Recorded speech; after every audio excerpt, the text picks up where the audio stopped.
I'm Rowena Ruiz in Manila for Kuzu News and Commentary.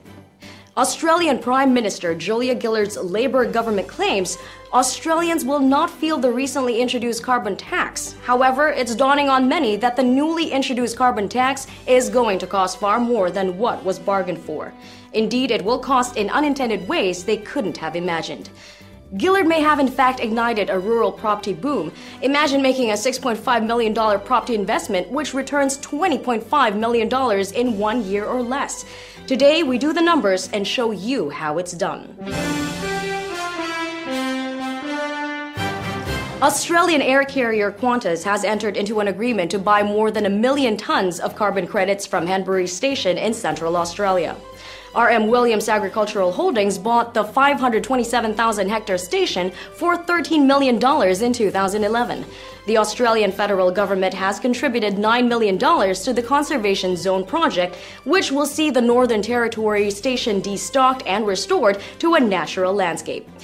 Qantas Environment Issues head John Valastro says it's the first time the airline has sourced carbon credits in Australia. He says the agreement will go a long way in fulfilling the airline's liabilities under Australia's carbon pricing scheme, which is newspeak for the carbon tax.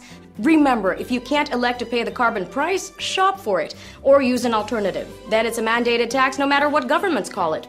Again, paraphrasing Valastro, he went on to say, what makes this one quite unique is the size and the scale of what they are doing in terms of the methodology they're using to actually generate the credits.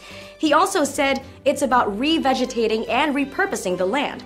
We see that as a powerful use of the sourcing of carbon credits. Tell that to Australians shopping for food in the supermarkets and who are already struggling with higher than ever electricity prices. Food comes from rural Australia's productivity, not supermarkets. So what's happening in Australia? Does this mean Julia Gillard imposed a tax on Australia that will progressively see productive agricultural land, which feeds the nation, taken out of food production service? What does this mean for the nation being able to independently feed itself, let alone the cost of food, as land comes out of production because it's more profitable to repurpose the land? Does this mean that anyone can buy agricultural land for, say, $6.5 million, repurpose it for a carbon scheme of, say, 500,000 tons of carbon, and use Gillard's $23 per ton starting price to value the land at $18 million? That's nearly 3 times the purchase price.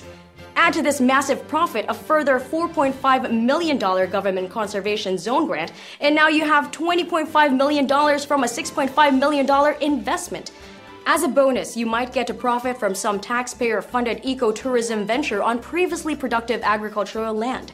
Alternatively, these once productive lands might be abandoned by developers where they take the money and run, locking once agriculturally productive land with carbon chains. One property developer had this to say about carbonizing land. He said, "Wait until the white shoe property boys hear about this latest little earner. They'll be all over it." Someone has to pay for the so-called earner. Eventually, Australians will be left to import food and pay spiraling energy prices, whilst global bankers and speculators have the carbon emissions trading scheme they've always dreamt about.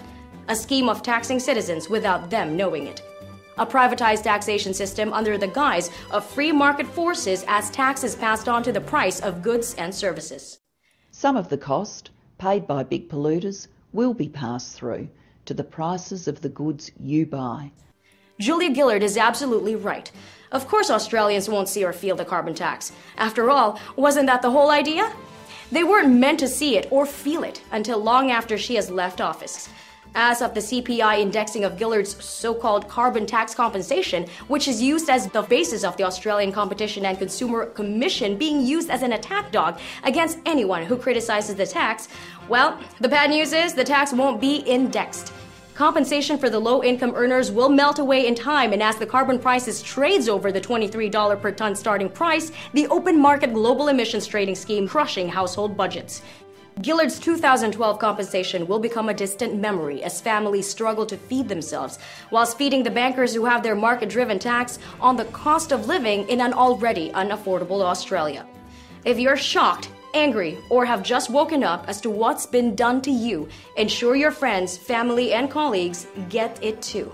Email this commentary, post it to Facebook, or tweet it. Carbon taxes are more than just taxes. As you've seen, it's money out of thin air for the beneficiaries, and it seems you're the one who is paying for the air. I'm Roanna Ruiz in Manila for Kuzu News and Commentary.